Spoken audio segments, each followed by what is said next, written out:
Hey, what's up? How are you? I'm Chris Costantini. I'm the agency owner here at Adelphia Insurance in Los Angeles, California. And today I got a good video for a lot of subscribers who are asking questions in the comments. I've promised that I'm going to make a video about some of these answers.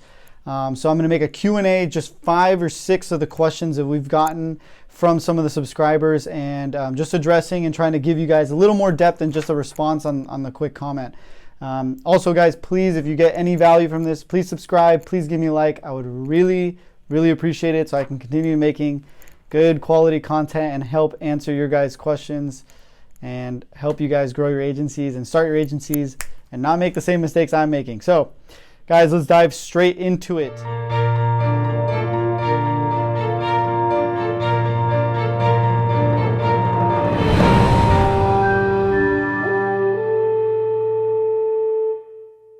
First question from Why You So Hyper. What state are you in and what is your company called? I just answered that. I'm in California and my agency is named Adelphia Insurance. I'll give you guys a quick little background on Adelphia and what that means. Adelphia is a small town in southern Italy. My family's from. If you look at Italy like a boot, my family's from the heel portion in a state called Bari. And I got that name from my grandfather. He moved here during World War II, where, the northern part of Italy was cutting off the southern part where resources were really low, and to the point where they were eating their cats in the town, and they killed his baby goat, the typical immigrant thing you can imagine. He moved here, got the family going, and really, $50 in his pocket, a suitcase full of clothes, like the typical immigrant thing. Showed up, worked his ass off, got it going, and kind of lived out the American dream. So that's kind of my inspiration behind the name, and why I named it Adelphia. And I have pictures, up here of both my grandfathers, that really pumped me up because they had it a lot harder than I did, and I need to get in here and take it to the next level for my family. And that's kind of my inspiration for those of you. As far as we're in California, so we write business in California. We're also licensed in 4 total states right now. Do very little business outside of California, so mainly California, Arizona also, New Jersey, and Illinois. So those 4. Don't ask me why. It's usually for big deals that come across my desk, and then we get the license extended. It's pretty cheap. If you want questions on that, hit me up. I'll answer how to extend your license to other states. Next question from Sanjay V. How much business did you write in your first year? That's a great question. Because a lot of you guys are starting from scratch, have no idea what you're about to get yourself into, how much am I going to make, this and that. It really depends, obviously. For me, I'll just tell you guys exactly what happened with me. First, 3 months, I had no idea what I was doing. Was really just trying to get, just clients, leads, anything I could get. So I was writing about like $5,000 to $10,000 in premium a month. I got lucky with a couple good bigger size accounts, which I thought were like the biggest things I'd ever seen in my life. So 5 or 10,000 a month in the first 3 months. Then I started picking it up about to 10 to 20,000. There were some months where I was getting 20,000, which was great. I thought I was like on top of the world. And so closed out the year probably somewhere between 200 and 250, which is, guys, if you ask other agents out there, and now looking back at it, I'm like, dude, that's so low. But for me, it was cool. I was very happy, and just to get business in the door, and I'm young, so I was like, hey man, this is gonna just continually build and residual. So 200 to 250,000. Next question, Jason Gutch. Do you recommend going to college for someone who wants to open up their own agency? I love this question, Jason, because I've thought about this for forever, for like the last 6 years of my life. I started insurance when I was 18, so I'm coming up on now 7 years in the insurance industry. I'm about to be 25. So while I went to college, every summer I was actually studying, I was interning at a farmer's insurance agency under a farmer's agent here local. It was one of my buddy's dads. He gave me a shot. Shout out to you, Wayne. And he basically gave me a shot, and I the whole time I was thinking dude, should I even be here going to college? Should I just be doing this insurance thing? I made a decision really early on. I was like, I'm not going to go wide and try a bunch of different things. I'm going to go deep on insurance and just go deep into this thing because I feel like I'm good at it and I like it. It's pretty fun. Talking to people, I like talking to people. I feel like I'm a personable guy. I feel like I'm good at selling stuff. So I said I'm going to go deep. If it was totally up to me, college was a great time. I had a lot of fun. I'm sure my college friends agree. But if I had to go back and say, should I have gone all in on insurance? That sacrifice for giving up those fun college years, that was honestly just a vacation for 4 years. I would now, looking back, I personally would.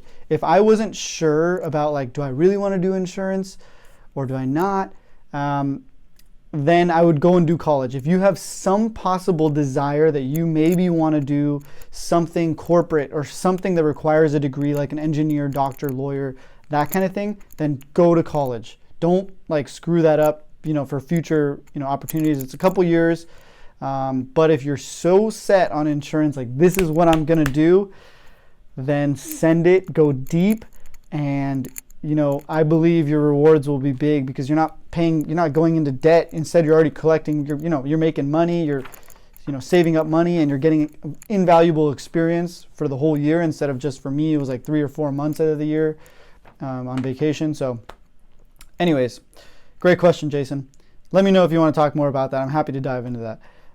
From Baghdaddy, do you recommend working as an insurance agent for a bigger company, before a bigger company before starting your own? 100%. This kind of goes back to Jason's question. Jason, I think you should start working for an agency for a couple years before you go and decide to launch something, especially if you're young, man, you're 18 years old. I couldn't even imagine what it would have been like for me starting at 18 years old. People didn't even believe and trust in me when I was 21, 22. I'm now coming up on 25. I still feel like people don't trust me sometimes because they look at me and they're just this guy's too young. So definitely learn the ropes. Make sure you know what you're doing. Learn the mistakes. Get a mentor. Work under an agent for a couple years. Make some money. Save up that money so you can invest heavily. So that's my answer. Definitely work for somebody. Doesn't necessarily have to be a bigger company. Just one thing I will point out, guys. Just because you work for a State Farm or a Farmers or Allstate agent because it has a big name behind it doesn't mean it's a great agency. Some of these agents suck. I'm not gonna lie to you guys. So make sure you get out. You get in with a leader and a boss that you think is somebody who resembles what you want to do. Don't take advice from somebody and learn from somebody that isn't where you one day want to be. It's kind of like guys out there asking girl advice to somebody, or from a guy who doesn't get any girls, or a girl asking a bunch of their lady friends that are these girls that are needy and can't figure it out with their boyfriends. Don't ask them for advice. Ask somebody that you think is who you want to be like. Or same thing with work. Go find a boss, find an agency that is somebody who is hungry and wants to accomplish what you want to accomplish, whether it's going to 10 million or just being 1 million and having a family and kids and playing on the softball team, whatever it is. Great question, Baghdaddy. From Miguel Villanueva, why do you charge such a small broker fee? I love that question too, Miguel. I do that, and I first never even used to charge broker fees. Now I do on some of the messy accounts because, we charge roughly $200 broker fee. And the reason is because we want to earn the business, so we don't want to overcharge people and then scare them off with a high price. On top of that, we want to do what's right for our customers. I believe that $200 is fair for the work that we put in and the time we put in and the servicing that we have to do. If it's something crazy where it takes a ton of servicing time, we'll even bump that up to $500. If it's something big. But I think that's fair and just for First and foremost, my main goal is do the right thing for my customers every single time. So if that means the price, if they need to save money, that's why I do it. Other people might judge me and say you're stupid, you're gonna lose money in the end, but whatever, man. I believe doing the right thing will always come out. The positivity will always win in the end. You might be winning at halftime by charging everybody high broker fees, but in the end of the game, we'll see who wins. Good question, Miguel. I appreciate it. Next question from Brandon Allen. Allen is with a 3, the number 3. Do you use a loyalty program or kickback for realtors, loan officers for successful leads? I do not. That's like one of the big things that they hit me up, and sometimes referral partners will be like, hey, how much can we split this commission for? And I always say, guys, I'm sorry, I unfortunately have a policy here at my agency. I will not split, commission split. That's just one thing I'm staying true to, and unfortunately will not do that. Happy to send you like a Starbucks gift card or a card in the mail as a thank you. Big referral partners, that's a different story. We take them out to dinner, we buy them big dinners. We spend a lot of money on drinks and this and that, and you got to do that with big referral partners. Don't cheap out on them, guys. But when it comes to splitting commissions and like you get 50% of the commission, you get 20%, it's just going to get so messy. Stay away from that. To introduce yourself, to get your foot in the door, then maybe go and send them a gift card off the bat. Just hey, here's a $10 gift card to Starbucks. Please let me know if there's ever a shot I can help you out with something. Write them cards. I used to write handwritten cards with $5 gift cards to loan officers, realtors, and I would do those like 20 a day, or 50 a week, something like that. So 50 times 5, that's like $250 that I was dropping on that. But they would just send me 2 clients that would pay the commission. The commission would be double that. Then it pays itself off. It was the best return ROI I had ever done. So send it out, get your foot in the door. So guys, I'm going to continue to answer more of these questions. There's a lot more Q&A questions that are getting in the comments. Feel free to drop more questions in this video. I'll definitely try to make as many videos to answer these questions as possible. But I'm going to make a part 2 on this. So part 2 coming soon, answering more of your guys' questions. And guys, please, again, if you got any value, please subscribe, please give me a like, and I will continue to bring you guys value and answer as much as possible so you can start to win right out the chute. Don't waste time, and get to that $1 million or whatever it is you want to accomplish.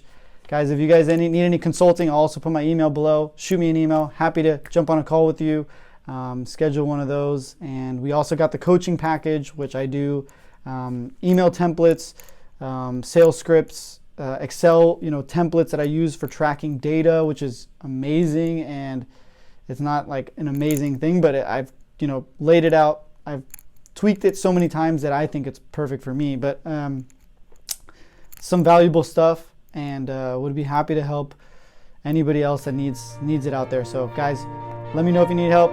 Good luck. I'll see you guys soon for part 2. Peace.